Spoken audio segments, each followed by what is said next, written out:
Today on the Matt Walsh Show, a gay leftist journalist with adopted children attacked me as morally deranged recently for saying that gay men shouldn't adopt kids. Well, now a video has been released showing that same leftist journalist engaged in his own extremely morally deranged behavior with a male prostitute. We'll talk about that story. Also, another terrorist attack in the U.S., this one targeting pro-Israel protesters. And Tinder has added a new feature allowing women to filter out short guys. Also, a female conservative pundit says that birth rates are declining because women want families, but men are lazy and too busy eating DoorDash in their mother's basements. Is that what's actually happening? Well, we'll talk about all that and more today on the Matt Walsh Show.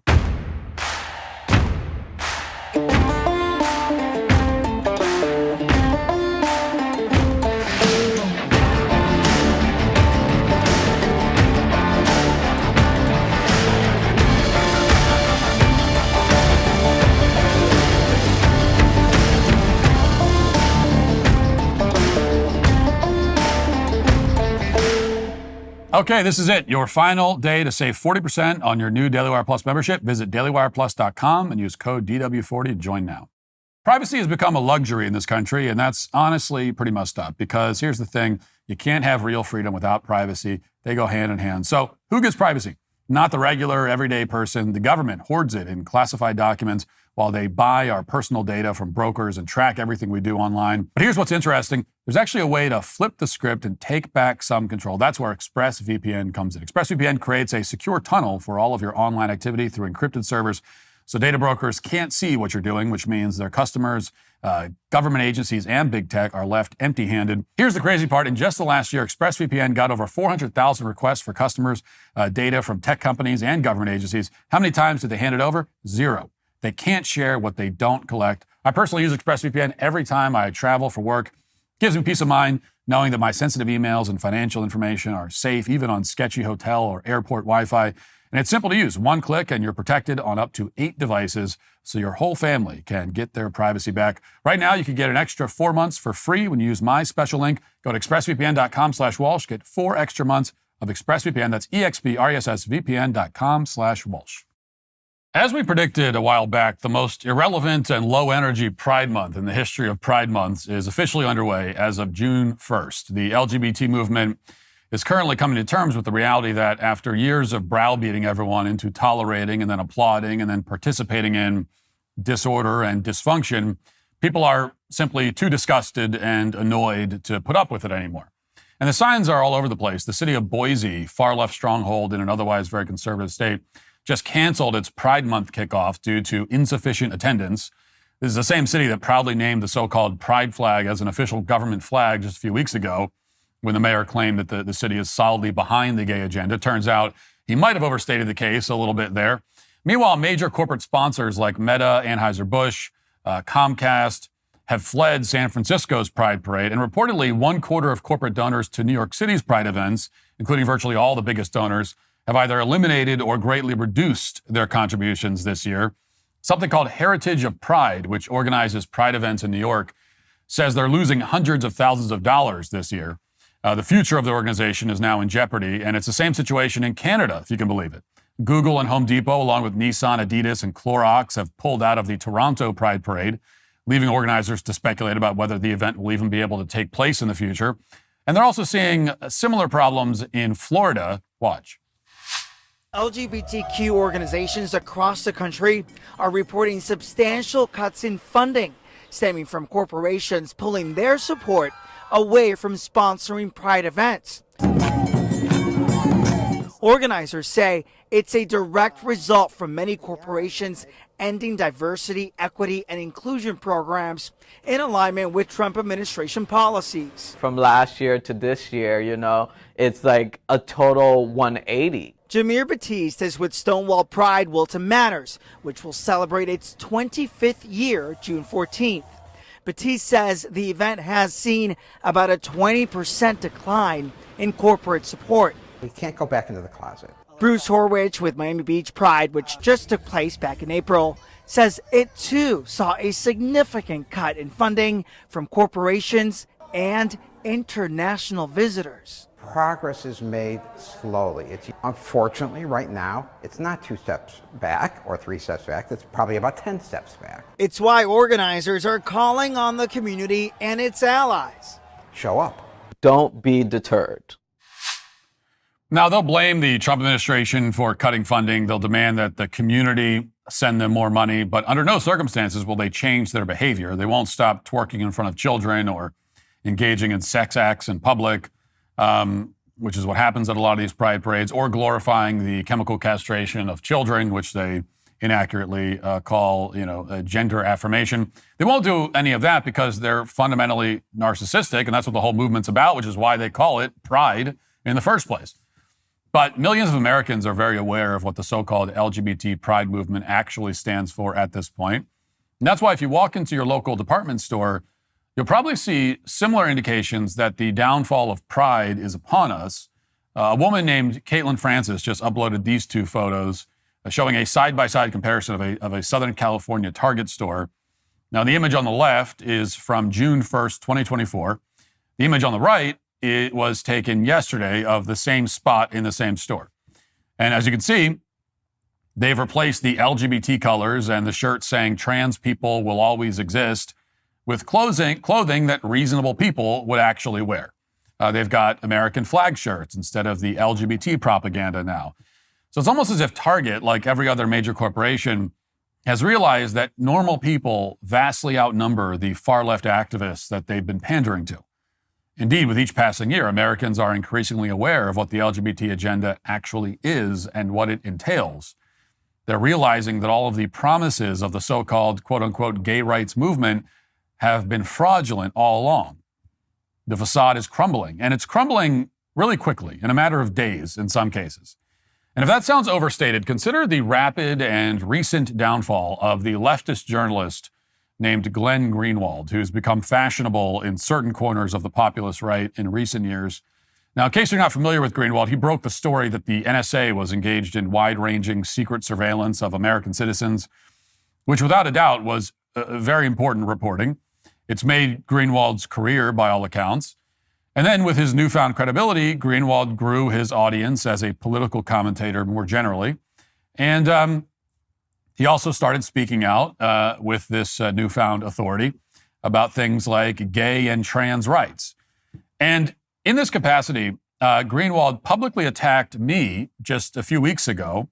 Specifically, Greenwald took issue with this statement that I made on Tucker Carlson's podcast. Let's watch it again.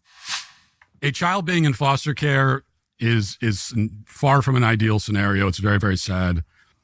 A child going to two gay parents, I think, is worse. I think it's easily worse, actually. Why? It's just more disordered. It's more confusing for the child. Again, neither scenario is good. We don't like either thing, but I don't see going to gay parents as an improvement over the what they had before. So, do we know that it screws kids up, or we just sort of intuitively know it? I think we intuitively know, but also there's been plenty of studies done about the mental health effects of kids that grow up in these, single-sex, same-sex parent homes. There's been a lot of studies done about it, but honestly, you can look at the studies, people will fact check, and they're there. I don't need studies for this. It's the same thing with the trans topic. Now, that episode was posted on April 30th of this year, and one day later, on May 1st, Greenwald responded to me by writing this. Quote, "One has to be morally deranged or totally ignorant of the grim realities of kids lingering without parents in orphanages, shelters, and foster care, only to be expelled at 18 with no support, to believe that dark hell is better for kids than being adopted by gay couples," close quote. Now, Greenwald went on to personally attack me several other times.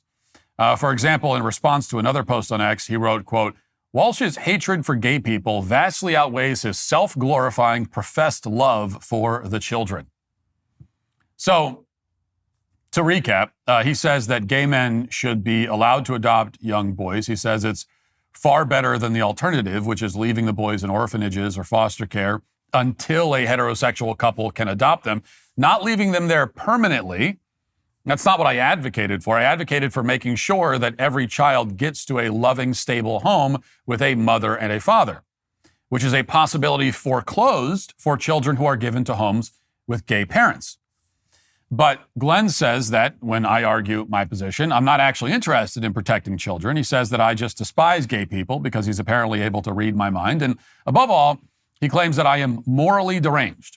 Yes, for adhering to traditional conservative and Christian principles about the family, I am deranged. For having the exact same view on this topic that nearly every human on earth has had since the dawn of civilization, I am deranged, he says. Glenn Greenwald, who is gay himself and has adopted 2 young boys and then a 3rd child more recently, is, in his mind, the one exhibiting moral clarity and decency. Now, in case you're one of the lucky ones who hasn't heard the news, recent events have called Glenn Greenwald's own moral character and suitability for fatherhood into question, to put things about as mildly as possible. In fact, they've made it clear that this guy has, again, to put it mildly, a lot of gall accusing anyone else of being morally deranged. And we know that now because, in summary, footage was just depicted, was just posted that depicts Glenn Greenwald, a 58-year-old man with 3 adopted children, dressed up in a maid outfit and performing debauched sex acts on an unknown adult male. And at one point, it looks like Greenwald licks up the guy's spit and sucks on his toes as part of some kind of humiliation fetish. And there's also what appears to be drug paraphernalia in the shot. And then Greenwald sends a few $1,000s via PayPal while on camera, suggesting that prostitution is involved. Now, I'm not going to play any of this footage or show images of it for obvious reasons. To be clear, this is not footage from Greenwald's well-documented past life working in the porn industry in Brazil. It appears to be current. And people are saying also that Greenwald himself briefly reposted the video, although I didn't see that. In any event, after this footage was released, Greenwald did not state that it was fake or anything like that, beyond a vague claim that some of the leaks were, quote, distorted. He didn't deny that there were drugs in the footage either. Instead, he stated that he had no embarrassment or regret about his behavior. He said the footage had been posted without his consent and said that his behavior didn't harm anyone. And on the drug point, someone on X directly asked Greenwald about the apparent meth pipe in the video.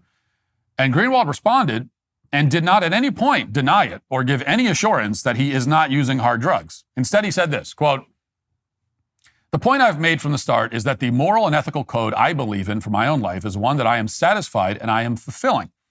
The fruits of my personal and professional life and the values they represent speak for themselves. I'm quite proud of them, and I feel no obligation to confine myself to the various moral codes others profess to believe in when it comes to private behavior. My personal and private life is something I'm proud of, but don't consider anyone else's business, and is certainly not something that should be publicized without my consent. Above all else, it's not something I feel any need to try to justify to others. I am perfectly content if others disapprove of those choices, even strongly, because they are fully aligned with my own moral code." So there you have it. He's asked about the meth pipe in his fetish video filmed by a male prostitute, and his response is that he's proud of the decisions that he makes in his personal life. And then Greenwald went on in a different comment to attack Donald Trump. Specifically, Greenwald suggests that he's morally superior to Trump and invoked the various unproven allegations of sexual misconduct that have been made against the current president, which is one of the most flagrant and grotesque examples of deflection imaginable. But Glenn very clearly has no shame, so he went for it.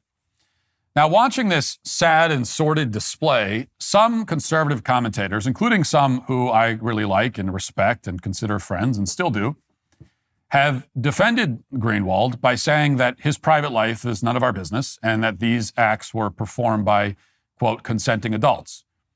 And so essentially sort of adopting Greenwald's position that he hasn't harmed anyone and that everyone should just, therefore drop the story entirely. Now, before we get into the main reason why that's not true, before we talk about the 3 people in particular who are very definitely harmed by this behavior, before we get into that, it needs to be said that Glenn Greenwald is the one who chose to engage in these depraved sex acts on camera. To all appearances, he did it voluntarily. He's looking right into the camera. And that's very significant because the moment you allow some random guy to film you while you're on your knees dressed in a maid outfit, you can't really cry about the fact that your privacy has been violated. You did it on camera. You did that to yourself. Here's an idea. Don't film something if you don't want other people to see it. Let's put that up on the big board as a life lesson that shouldn't need to be said out loud, especially not to a 58-year-old man. At a minimum, Greenwald is the fool who decided to let someone film all of this in the first place while he was busy licking up spit from the ground. So let's just dispense with the whole sob story about privacy and a smear campaign right away. And by the way, not only did he let someone film it, but he apparently let a prostitute film it. So this is not a morally upstanding and trustworthy person. This is not someone that any sane individual would trust with sensitive material like that. Second, an act can be consensual and yet still be depraved and disgusting. And in Glenn's own words, in a term that he has lobbed himself at other people like me, the act can be morally deranged at the same time. Okay, consent is just one of the things that makes a sex act or any other act involving another person moral. It's not the only thing. There have been several stories in the so-called LGBT community about men consenting to their own mutilation, even murder. That doesn't make it ethical or moral. It doesn't mean that we should tolerate it or accept it. It certainly doesn't mean that we can't form moral judgments about the behavior and rational judgments about the character of the men engaged in those behaviors. Once again, this episode demonstrates why consent-based morality is so flimsy and weak and ultimately useless. What makes an act moral cannot simply be that the people who committed the act did it on purpose. There has to be more to it than that. And everybody fundamentally knows that, which is why if you saw the Greenwald video or you saw images from it or you even just heard me describe it just now, it triggered your disgust reflex. It made you feel revulsion because you recognize that it is depraved. And no amount of consent will change that. But the most important issue here, and this gets back to what I said on Tucker's podcast and why Greenwald attacked me in the first place, is the fact that Greenwald adopted two young boys in Brazil back in 2017. As their legal guardian, he is responsible for their survival and their development and their moral formation at the single most crucial period in their lives. He's supposed to be their role model as well as their guardian. But as this evidence would demonstrate, he is neither. His behavior raises obvious questions about his capacity to raise kids. And those questions become even more urgent when you take a closer look at this particular family's history. So for one thing, you look up Greenwald's biography on Wikipedia. It's heavily sanitized, but it's still pretty revealing. And as the story goes, Greenwald met his future quote-unquote husband, David Miranda, in Brazil when Greenwald was 37 years old. And Miranda was just 19. So that's an 18-year age gap. And how did that happen exactly? Well, if you read the official narratives, you're told that Greenwald was on some kind of vacation, then he happened to bump into Miranda on the beach. They moved in together in just a few days. Specifically, the New York Times reports that out of nowhere, Greenwald's 19-year-old love interest, quote, accidentally knocked over Mr. Greenwald's drink with a ball, and then the magical romance commenced. Now, of course, there was no New York Times reporter on the beach in Brazil when this fairy tale supposedly took place. Presumably, they're just taking Greenwald's word for it. Whatever we do, we're not supposed to conclude that this chance encounter on the beach had anything to do whatsoever in any universe, potentially, maybe, with the fact that Miranda was, quote, the son of a prostitute who, quote, dropped out of school when he was 5. And we're definitely not supposed to think that this little encounter was related in any way to Greenwald's short-lived career in the gay pornography business from back before he made it big in journalism. Now, if you're a very credulous person, then it's possible that you might take all this at face value without asking any questions. But that's not really the relevant standard here. The standard is not, could Glenn Greenwald possibly be telling the truth about his life story? The standard is, should Glenn Greenwald be given custody of several small children, given everything we know? Okay, that is the thing that matters here. It's the kids. Okay, it's not, is Glenn Greenwald a good journalist? That's not the most important question. There are kids involved here.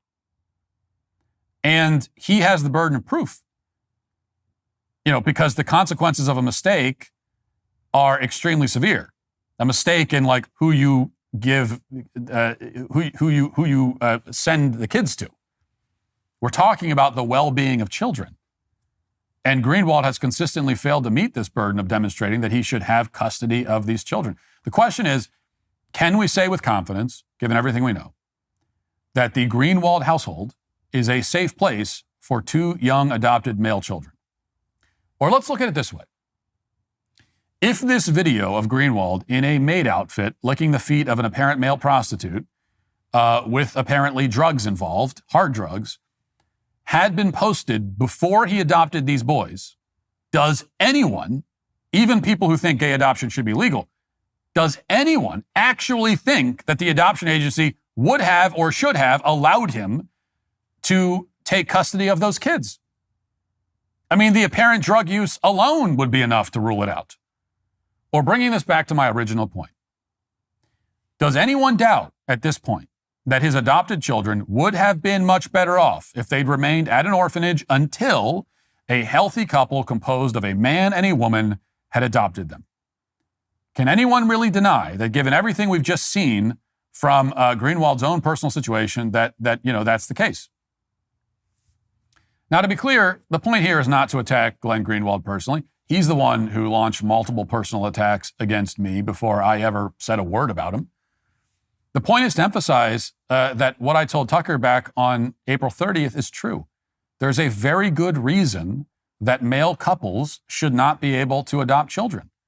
I mean, Greenwald has demonstrated it. It's not by random chance that within a month of Glenn Greenwald accusing me of being a horrible person for saying gay men shouldn't raise children, that he's been outed as a guy who films apparently drug-fueled gay fetish porn with male prostitutes. I mean, gay men are overwhelmingly, first of all, more promiscuous than heterosexuals in stable, committed relationships. And that's not some kind of accusation invented by bigots. It's what all the data says, all of it. And it's what any rational person can observe.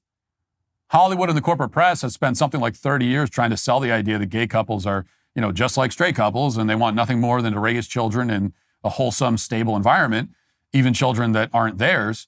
They claim that, even in the worst case scenario, it's better for a child to be adopted by 2 gay men than to stay another day in foster care. So we've been told again and again and again. What they didn't tell us is that the true worst case scenario is far more troubling and far more common than most people can possibly imagine. But the secret's out at this point.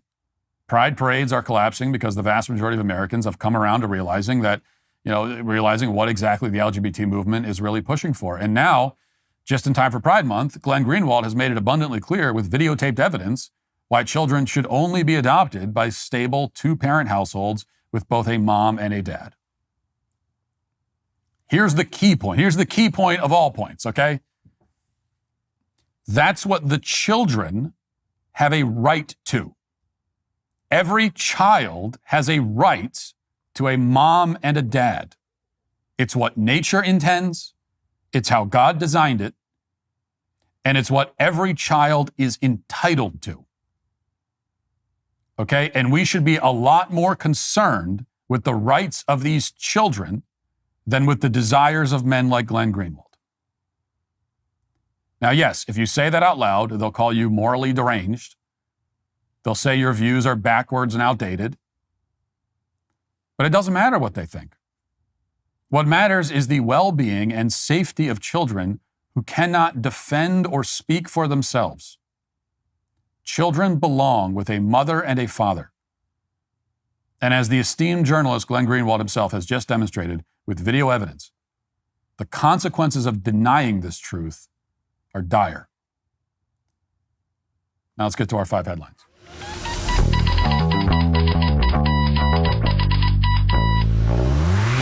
Have you checked your home title lately? Most homeowners never do, but with the growing amount of digital scams targeting property owners, it's more important than ever. With modern technology, criminals have found an alarming way to steal your home equity.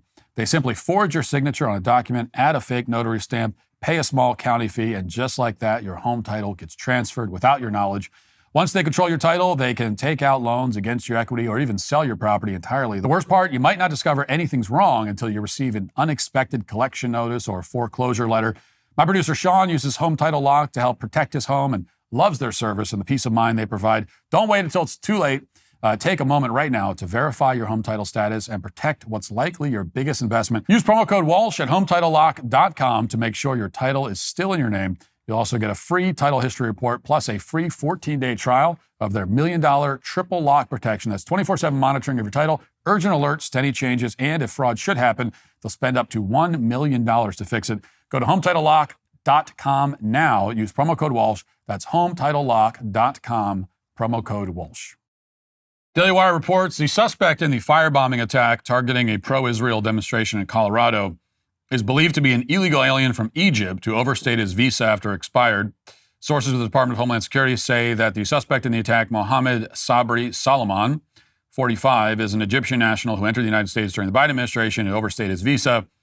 Salomon is believed to have entered the country in August 2022 on a visa that expired in February of the following year. The Egyptian national filed an unknown claim with DHS, United States Citizenship and Immigration Services. Several people were injured Sunday afternoon at a Boulder, Colorado rally in support of the Israelis taken hostage by Hamas terrorists after a man set people on fire while yelling "Free Palestine" and "End Zionist." Police arrived at the scene and found the victims had injuries consistent with burns and other injuries. FBI said that 6 people were taken to the hospital with injuries and that a witness said the suspect in the attack used a makeshift flamethrower and threw an incendiary device into the crowd. And this is being, Tulsi Gabbard and Dan Bongino have spoken about this and made it clear that this is being investigated as an act of terrorism, which it, very clearly was. So this is more violence committed by someone who shouldn't be in this country, and we'll continue to be told that somehow right-wingers present the greatest terrorism threat that this country faces, and yet all of the terrorism in this country is being carried out by leftists, illegal immigrants, and or these Free Palestine militants. And obviously there's a lot of overlap, as there was like all 3 categories overlapping in this case. But it's not white American conservatives. They're not the ones throwing Molotov cocktails or attacking Tesla dealerships or storming the stage during a concert like they did in Seattle, we talked about last week, or trying to kill the president or killing Israeli embassy workers in D.C. That last one was carried out a couple of weeks ago by a guy named Elias Rodriguez, who is a communist and a BLM activist. So it's pretty clear where the threat is coming from, and it's way past time for everyone to be honest about the threat. We talked about this last week when Antifa attacked that Christian concert in Seattle, and a much less severe situation because they didn't throw any Molotov cocktails, thankfully. But the point we made then can be applied to this attack in Boulder or any of the others that I mentioned, which is that when it comes to leftists and their allies, they are a unique terror threat. They are a unique danger because they believe that people who disagree with them have no right to exist. And that's not hyperbole. It's actually true. It's what they believe. And they're pretty open about it. Most of these people, if you ask them, these are the same people who cheered on Luigi Mangione. It's another example, essentially a terrorist act. And if you ask them about that, they're pretty open about it. Why did they cheer on Luigi Mangione? Well, because his victim had no right to live. Why didn't he have any right to live? Well, because they cast him as the villain, and whether he was a villainous person or not, in this great stage play that they're putting on, if they cast you as a villain, it means that it's like being the villain in any horror movie. It means that it gives a moral license for them to kill you. It means that you have no right to exist. And again, they're very clear about this. And they believe that if you disagree with them about anything, about LGBT issues, about the climate, about race, about Israel and Palestine, if you disagree with them, then not only do you have no right to exist, but also you're probably guilty of genocide. They live in a world where there are genocides happening everywhere, including in this country, and which there is a genocide happening in this country, by the way, but that's the one that they support, which is the genocide of the unborn. They're fine with that. But they find all these other genocides constantly happening that are totally imaginary. And anyone who opposes them on any issue is a co-conspirator in the plot. So killing them is self-defense. There's a genocide of trans people happening. completely imaginary, totally made up. But anyone who says something trans people don't like is a genocidal maniac and deserves to die. And there are a few labels that they can use that provide them in their minds the moral justification to commit violence. Genocide is one. That's what they're doing. Anytime they say, "Oh, you committed," I've been accused of being involved in genocides. Anytime I say something again that trans people don't like, LGBT people don't like, somehow I'm involved in a genocide. But all that really means, the reason why, it's just them saying, it's basically them putting a bounty on you. That's what it is. This is like the Old West putting up the wanted poster. Dead or alive, but preferably dead. That's all it is. It's them sending the signal that, okay, this person has no right to live.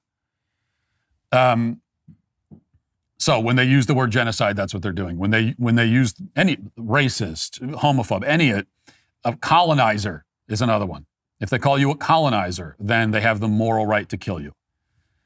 That's why I've been making this point for a long time. Back during the campus protests that were happening a couple of years ago, or last year, I guess, the decolonization movement is inherently violent. It's all a pretense to commit violence. That is basically all that left-wing political activism is. Really. I mean, all left-wing political activism is either violent in and of itself, or it's building a case for violence. It's either violent or it's about establishing a pretense for violence. All of it. Like 100% of the time. And we see that here again. Speaking of genocidal maniacs, I wanted to mention this. Cory Booker gave a speech on Saturday in California, and it ended with a truly shocking gesture. And I'm still pretty rattled by this. But let's put it up on the screen so you can see it. This gesture that Cory Booker did. Do we have it? Okay, go ahead. There it is. But play that again, because a lot of people, it's quick. It's quick, but it's very disturbing. Yep. Yeah, and that's been playing in a loop in my mind. It's so horrifying. Because as you can see, he did the Nazi salute. He did the exact same gesture that Elon Musk did, right? The exact same one. Hand to heart, hand over heart, then straight out. That's the gesture that he did. And if you recall, when Elon did that, everyone in the media and Democrat Party accused him of doing a Nazi salute. So that's what Booker must be doing. And I'm stunned. I had no idea that Cory Booker was a Nazi. I mean, I knew that he was a dim-witted clown. I knew that he was an attention-starved, overgrown child. I knew that he was completely useless and incompetent. But I didn't know that he was a Nazi. I honestly didn't. And here's what Cory's camp is saying. And obviously, given that he's a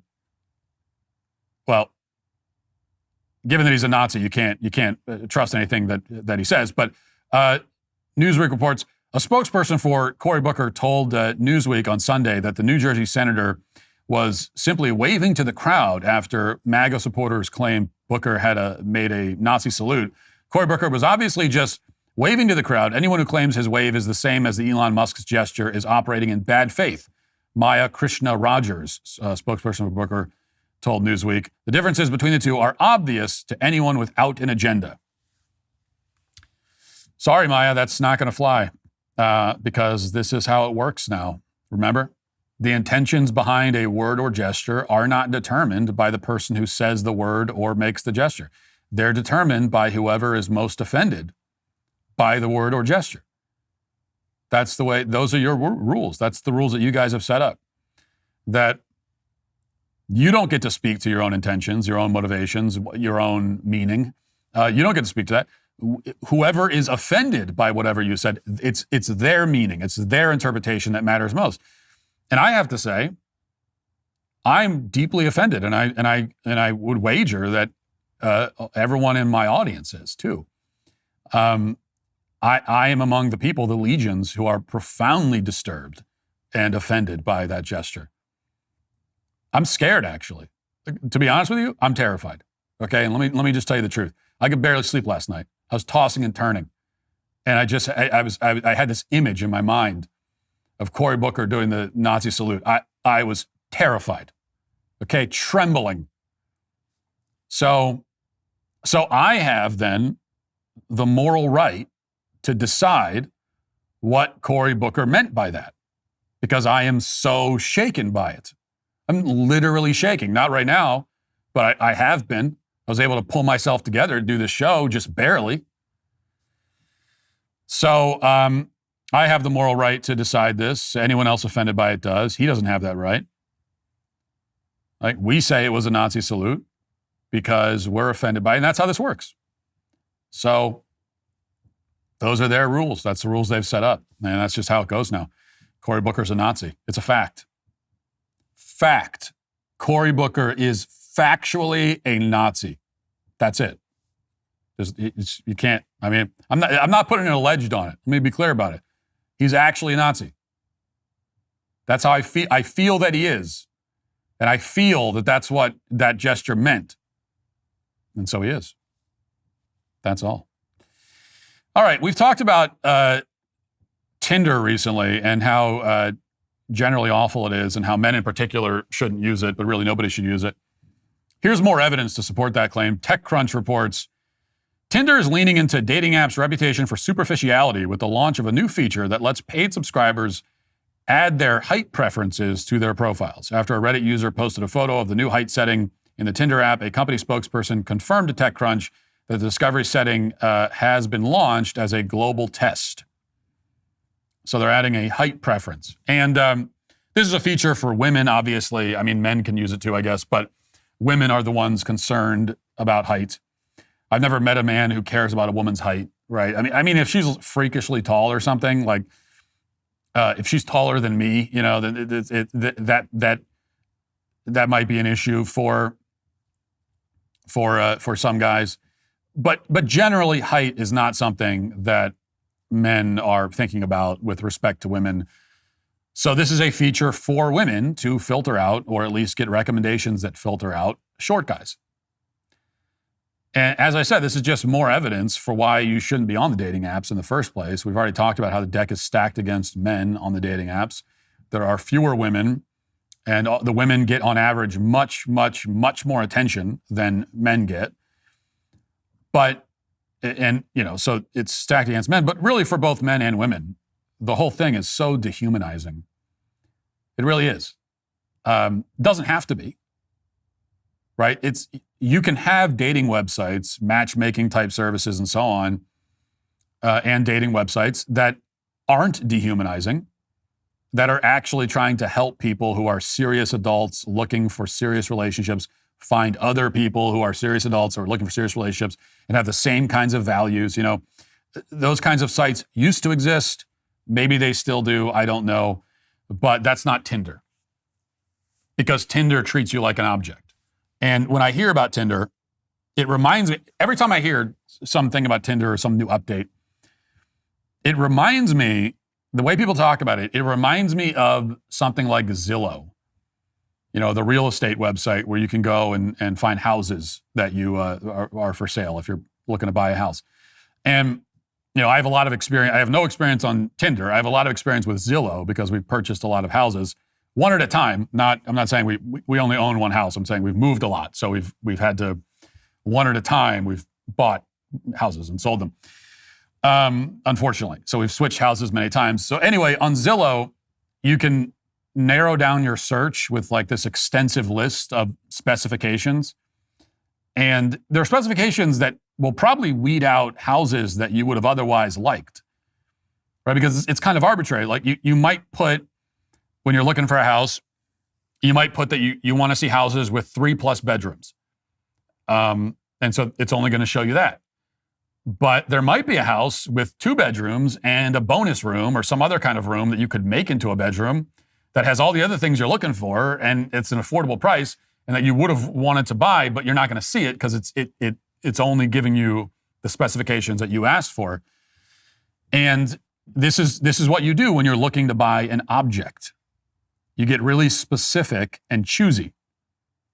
I think everyone is like this, and it's this weird thing where even if you're kind of desperate for a house, I mean, I've been in this situation too. Kind of desperate for a house. You need to buy a house, even if maybe you're not a millionaire. You don't have a lot of money, so it's not like you have dozens and dozens of options to choose from.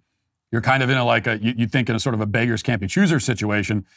You still become picky about weird things because online shopping, even online house shopping, just has that effect. And you scroll through all the houses, you see one that you kind of like, you swipe through the pictures, right? And and then you see something like you don't like the way the staircase looks, or you don't like the countertops or something like that. And then you just move on to the next house. And like I said, you can get this way about house shopping on Zillow, even if you're kind of desperate for a house, even if you don't have a lot of money. This is just how online shopping, this is what it does to you, right? This is how it is when you got so many options and you can be so specific and so picky, including about things that don't actually matter that much, or things that you could change about the house and wouldn't cost you much to do it. Still, that's how we're programmed to be when we're shopping for something online. And it's one thing when your mind works this way when you're looking for an object, like a house or a car or, I don't know, fishing lures. I just bought a bunch of new fishing lures, so I'm thinking about that. But so you can do that with objects. The problem is that dating apps seem to make you look at people that way. Okay, Tinder is like Zillow for people, right? Or Amazon for people. And that's a really bad thing because people are not objects, they're people. And you're going to do the same thing you do with Zillow, where you put in your physical specifications that you want, and you're almost definitely weeding out people who you could have had a very meaningful relationship with. You could have had a permanent, you could have married them.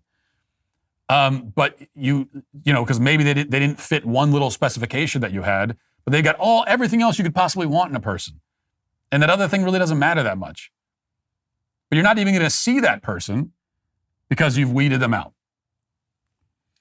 And so it's just bad.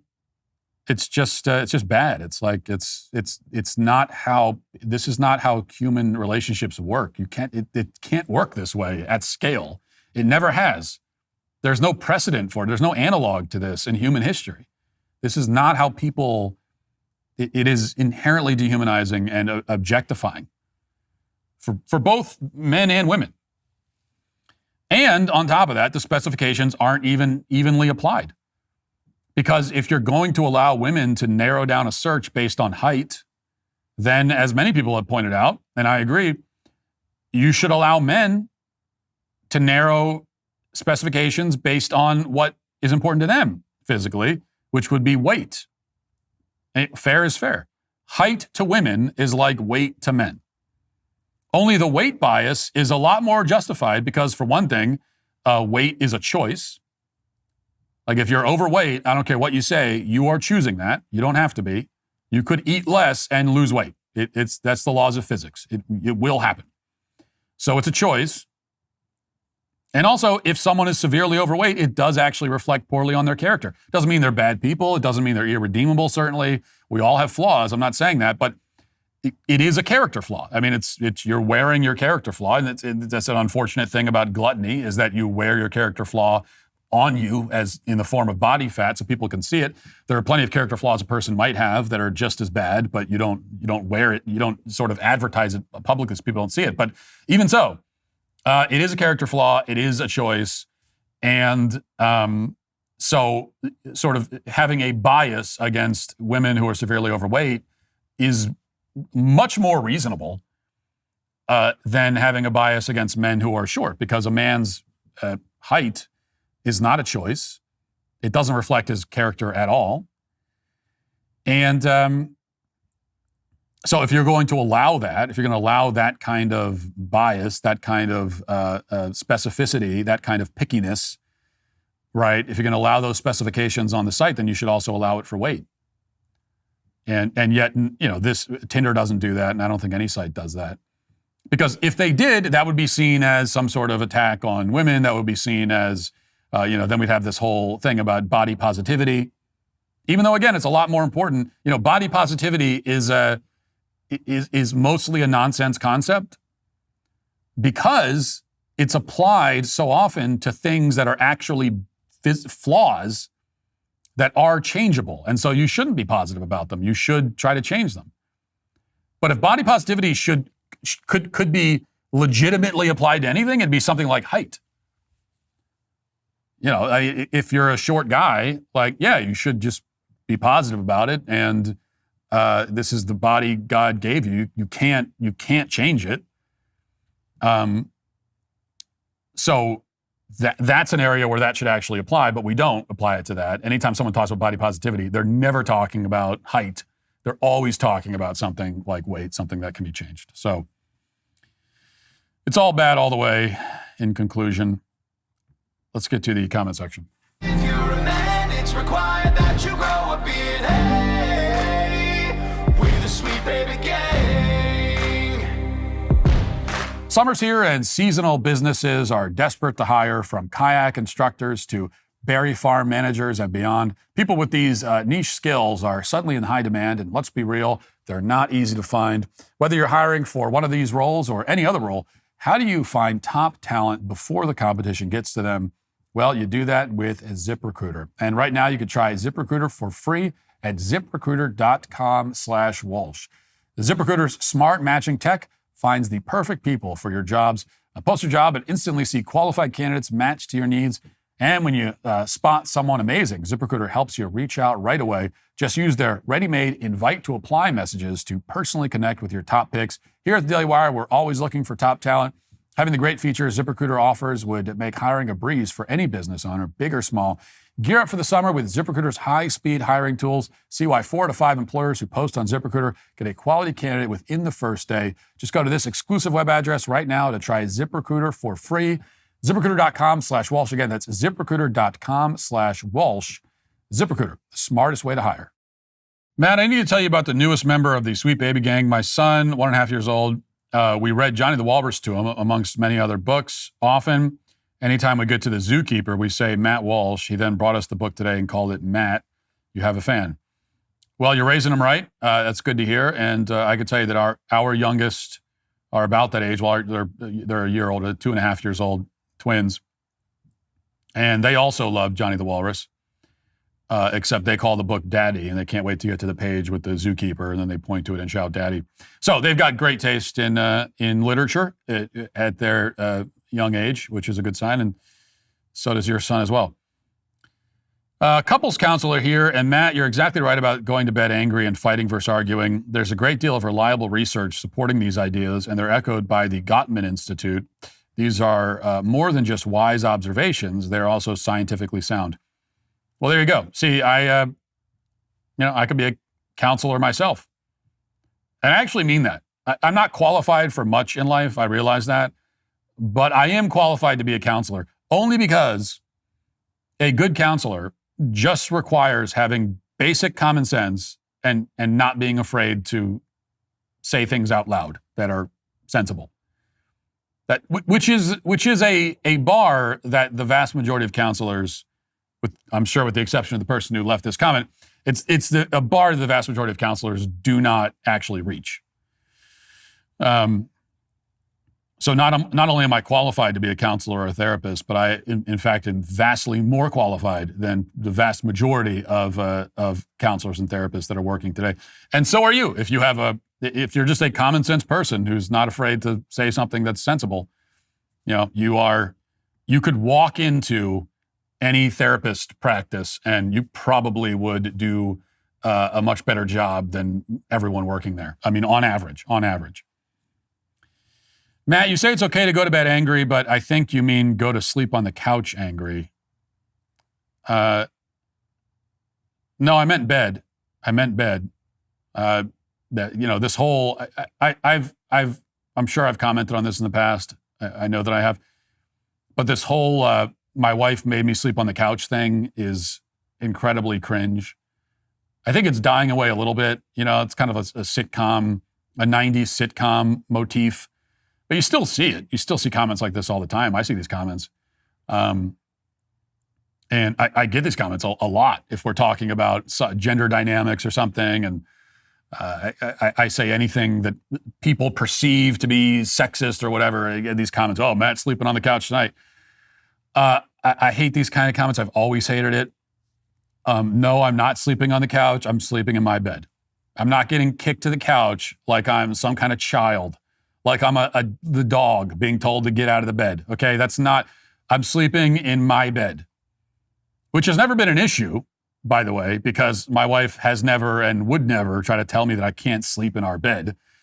14 years of marriage, that has never happened one time. But if I were one of these husbands whose wives try that move, and I get in bed and she's mad and how does that even work? Is that actually a thing? Based on how often I hear it, it seems like this is a real thing and not just something from sitcoms in the 90s. And so I'm just wondering, in real life, how does that work? You get in bed and your wife says, no, mister, you're not allowed to sleep here. Get out of your own bed in your own bedroom and go somewhere else. And then what? The men say, okay, sorry, honey. I don't have permission to be, I'm sorry. I'll go sleep on the couch until you, let me know when I have permission to come back into my own bed. I'm so sorry, honey. I'm so sorry. No, if I were one of these husbands and I had a wife that tried that, I would say, so you don't want to share a bed with me tonight? Well, okay, well then you're free to go sleep on the couch. I'll be sleeping in my bed that I bought in my own house, in my own bedroom, but you can go sleep wherever you want. I'm not going to stop you. So that's the way this is going to work. I'm not, no. You're the one with the issue, so you can leave. That's what these husbands should say. But then again, if they were the type of men to say that, then their wives wouldn't be trying to kick them out of bed in the first place. Like if they were the type of men who would ever say anything like that, actually sticking up for themselves, having any kind of a freaking spine, then their wives would never even try this move of saying you can't sleep in the bed, because the wives would respect them enough to not even try that. And also, by the way, if a spouse, if you go to bed angry, because you're upset at each other, and one spouse or the other decides that they want to storm off to the couch of their own accord, well, you can do that, right? But you also shouldn't do that either, because I think that yes, if you're upset, just as I said, just go to bed. Just go to bed, calm down, go to bed. And if you decide you still need to talk about it tomorrow, talk about it tomorrow.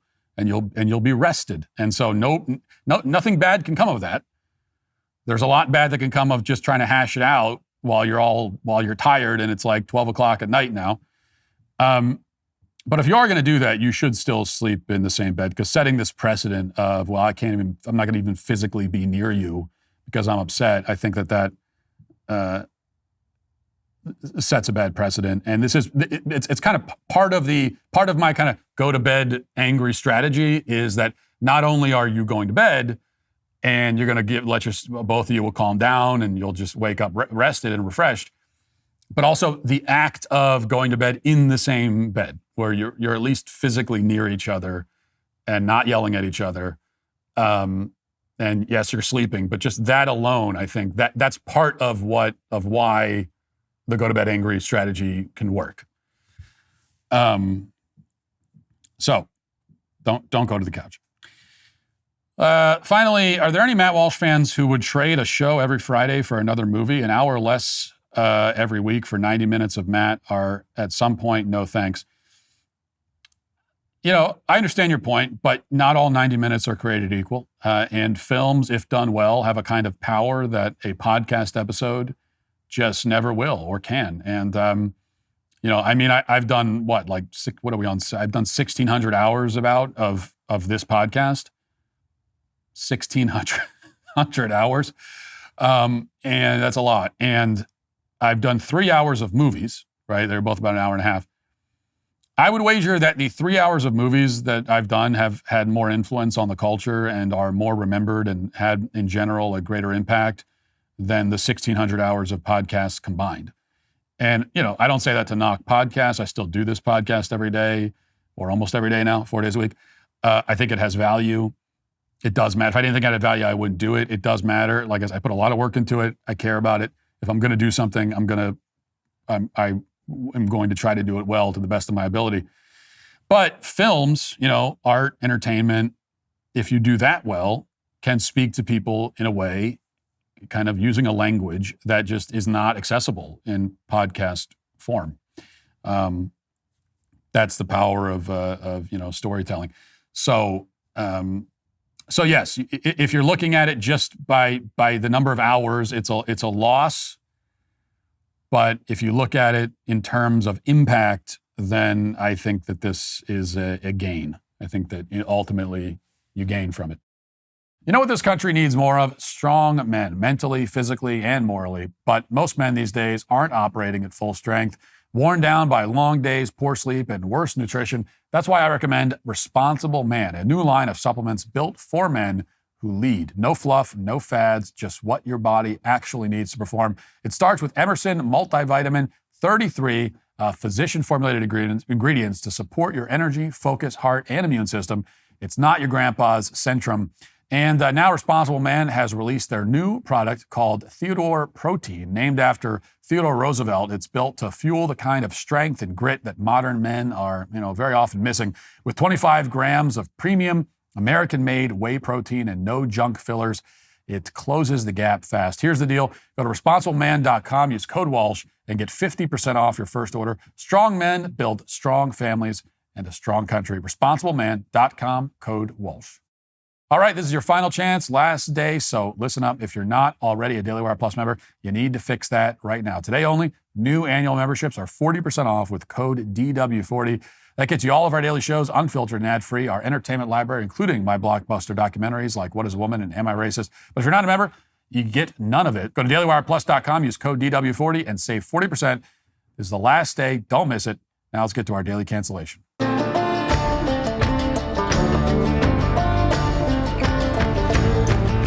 For our daily cancellation today, we turn to a segment on Laura Ingraham's show featuring conservative commentator Tomi Lahren. A clip from this segment went viral over the weekend with Tomi doling out some tough talk for young men who she says are lazy and feminized. Tomi has been on this subject for a long time, and we'll have more on that in a minute. But let's start with this most recent segment. Here it is. Listen. It's a major problem. And, Speaker Johnson has been talking about those maybe deadbeat folks that are on Medicaid, and maybe some of those folks are the stay-at-home sons. We don't know. But I'll tell you this, leave it to Gen Z to rebrand laziness and social awkwardness as something cutesy, like a stay-at-home son. They did much the same thing with quiet quitting, where you can go to work and do less. And if you call it quiet quitting, it's somehow better. But Laura, I got to tell you, this is also a big problem when it comes to, I think, declining birth rates. People not getting married and having children. That's a big problem. They blame it on women. Well, look at what young women have to choose from. The pickings are slim. Yes, we might have a feminism problem in America, but it's the feminization of men. There are a lot of young women out there that want to get married. They want to have kids. They want to have stable families. But there are a lot of young men out there who want to live in mama's basement and order DoorDash. And therein lies a big part of the problem. So Tomi blames young men for the declining birth rates, saying that women want to get married and have children, but men would rather stay in mama's basement and order DoorDash. It's an interesting accusation coming from a 32-year-old woman who, as far as I know, doesn't have children. Her Wikipedia article, at least, mentions a chihuahua, but no human children. But in any case, Tomi, as I mentioned earlier, has been on this subject for a long time. She's spent the last several years blasting men for their incompetence and their insufficiency. In fact, the last time she was featured on the Daily Cancellation was 5 whole years ago when she said this. Now, I've often talked about the vacation of America and how men are no longer men. I talk to my mom about this a lot, and she says, well, maybe it's just the guys in Texas. Maybe it's just the guys in Los Angeles. It is not just the guys in Los Angeles, Nashville, Dallas, and they're not any better in the Midwest. They, quite frankly, I think they're trash all over this country in the age range of about 20 to, I think, about 55, maybe even 60. A lot of men are trash. A lot of men don't know how to treat women. A lot of men don't know how to really, quite frankly, pull their heads out of the sand and pay attention. A lot of men are trash, she said 5 years ago. Men are trash all over this country, was her exact quote. And that's the kind of statement that if I said that about women, I would be denounced by both sides as a radical misogynist and likely domestic abuser. It's the kind of statement that you cannot say about any broad demographic except men. I mean, imagine saying, women are trash all over the country, or gays are trash all over the country, or black people are trash all over the country. Those are unacceptable statements in polite society, but a lot of men are trash all across the country, is commentary so acceptable and normalized that we hear it even from pundits on the right. But let's go back to what Tomi said not 5 years ago, but 5 days ago on Laura Ingraham's show. Again, she said, quote, "Young women want families. Too many young men want DoorDash and mama's basement." Now let's leave aside how insulting and dismissive this statement is. The much greater problem is that it's just simply inaccurate. In fact, polls have consistently shown for years now that young men are significantly more likely to desire family life than young women. There are more young men who want to start families than there are young women who want to start families. And these are not like the findings of Andrew Tate or the Red Pill YouTuber, but of research firms like the Pew Research Center. Okay? In other words, these are findings from organizations that are don't have an anti-feminist bias. Let's put it that way. And according to a recent Pew study, 57% of men between the ages of 18 and 34 want to be parents someday. For women in the same age bracket, the number is only 45%. So yes, less than half of young women want to be mothers, as opposed to nearly 60% of young men who want to be fathers. And this is not just Pew Research Center claiming this. Multiple polls over the past 2 decades and across the world have found that young men are more likely to want children than young women. There was even a poll done in Nigeria a couple of years ago that found the same kind of gender gap. So this is a very consistent finding, which means that there just isn't any evidence to support Tomi's claim. In fact, the data tells us that it's young women who, more often, would prefer DoorDash and mama's basement. And it's not just that women don't want kids. Reading now from a New York Post report from April, quote, "Women have certainly come a long way, no longer feeling the need to put a ring on it due to social or cultural pressures. It turns out U.S. women are ditching the traditional idea of marriage and instead choosing to live their best single lives. And the proof is in the data. According to a 2023 Pew Research survey, almost half of U.S. women didn't view marriage as an important element of a fulfilling life. The percentage of women looking for romance is on a steep decline. According to a 2022 Pew survey, only 34% of single gals were looking for a serious romantic relationship, which is down from 38% in a 2019 survey. So not only are a majority of young women not looking to start families, a majority aren't looking for any kind of serious romantic relationship at all. That's what basically all of the studies and surveys tell us. Now, I'll be the first to say that most studies are fake, but in this case, they also line up with our anecdotal observations. For example, social media is full of videos of young women glamorizing single life. I mean, this is a whole genre of videos that we've played and talked about many times on the show. Here's just one recent example. I never ended up with a good guy until I figured out how to truly love being single and doing things alone. I don't think we give enough credit to single women who love being single because there's still the whole childless cat lady trope out there. Like, you can enjoy life alone. You don't need somebody to bear witness to your joy to make it exist. Well, actually, I have to tell you, you can't really enjoy life alone. You can't. You do need someone to bear witness to your joy to make it exist. Happiness is only real when shared, in the words of Christopher McCandless moments before he died alone in the Alaskan wilderness. If it were possible to be happy completely alone, then it would be possible to find people in solitary confinement who live in a state of total bliss. It'd be possible to be stranded on a deserted island alone for 10 years and actually enjoy the experience. But almost no human would or ever has found joy in such a state. And that's because we are human beings. We're not trees or spiders. We desire companionship, which is why these single women who are happy alone actually spend their whole lives searching for a way to replace the companionship of a man. That's why these single women still have one-night stands. It's why they become obsessed with their pets. It's why they go on podcasts to talk about how happy they are. It's why they post about it on social media. They are looking for human connection and validation and companionship in other forms, some form that will sufficiently replace the form of a man who loves them and is devoted to them. and they never find it. And so they are never really happy, no matter how desperately they claim otherwise.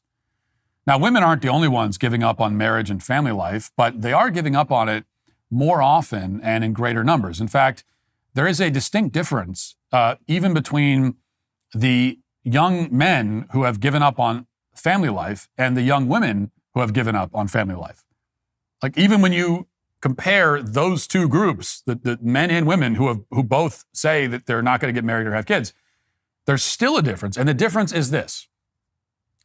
The young men usually have given up on the idea of having a family despairingly because they think it's not an attainable goal. The young women give up on it happily because they think being childless is a path to personal empowerment and freedom.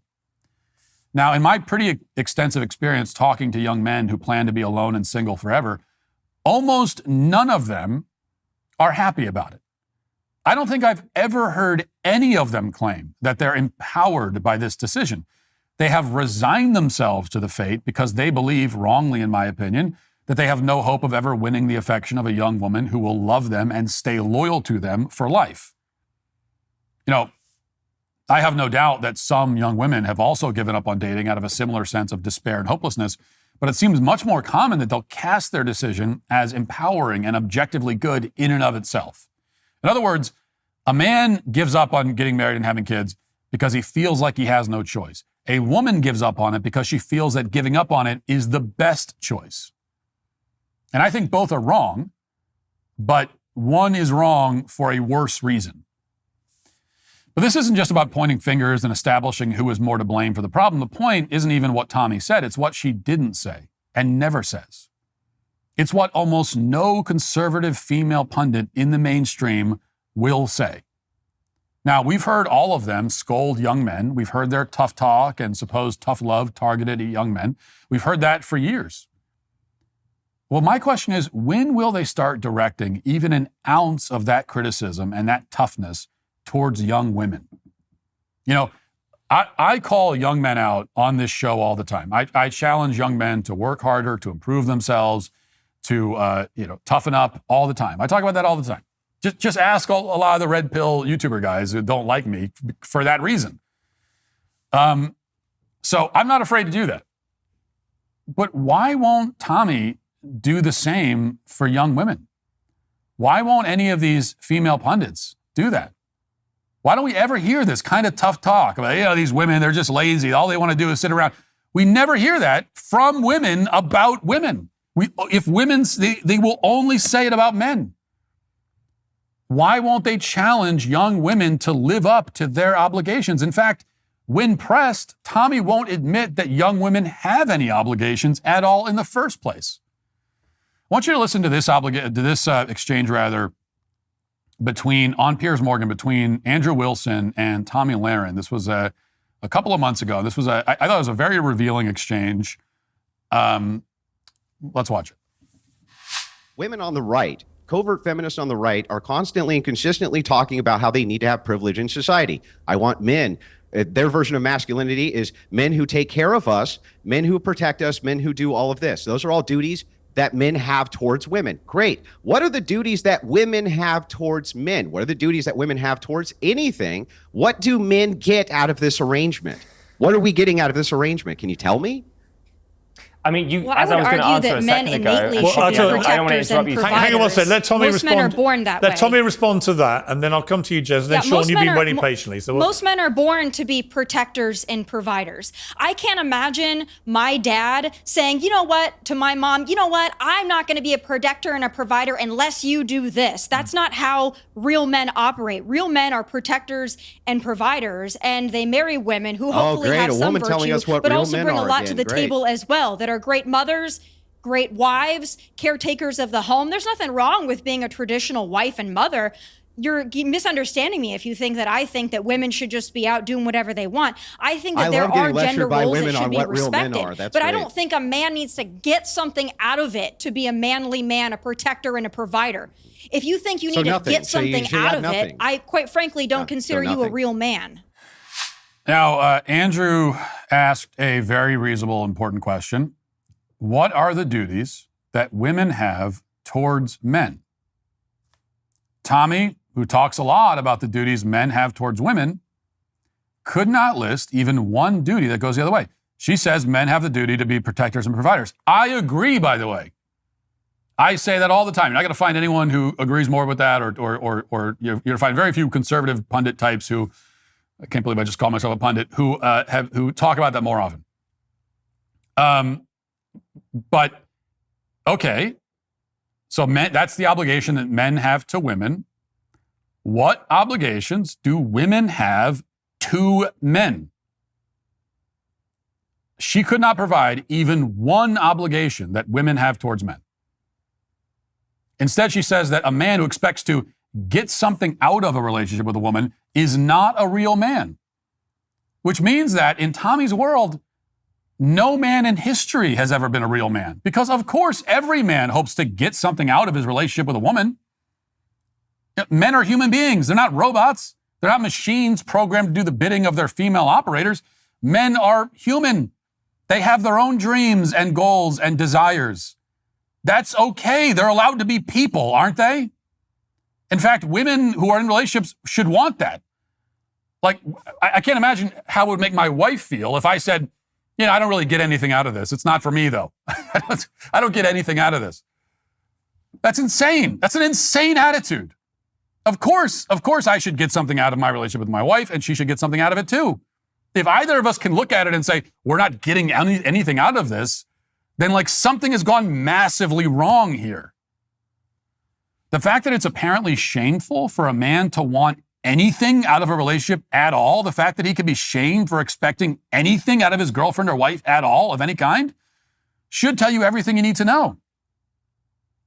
The fact that he is supposed to have only obligations that go one way in the relationship and there's none that go back the other way, that should tell you something. And most of all, it tells you that feminism has seeped into the very core of our culture so deeply and so thoroughly that many conservatives harbor radically, insanely feminist beliefs without even knowing it.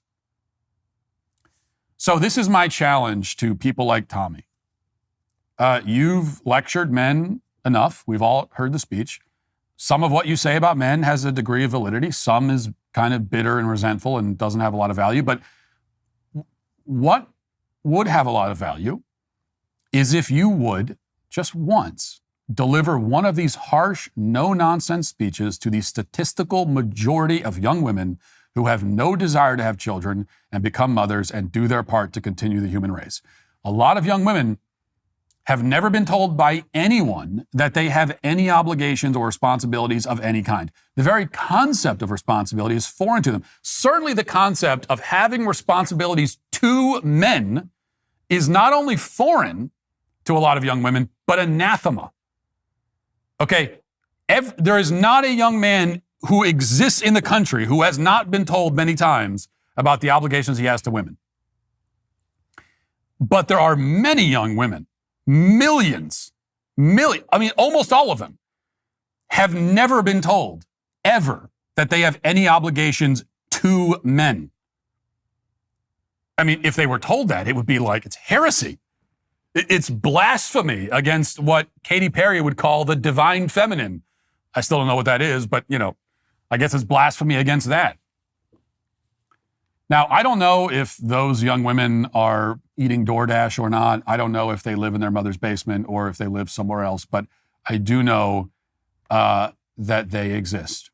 And there's a lot of them. And in fact, Tomi, it seems, is one of them. So I think she should focus on fixing that problem before she tries to fix men. And that is why Tomi Lahren is today, sadly, canceled. That'll do it for the show today. Thanks for watching. Thanks for listening. Have a great day. Godspeed.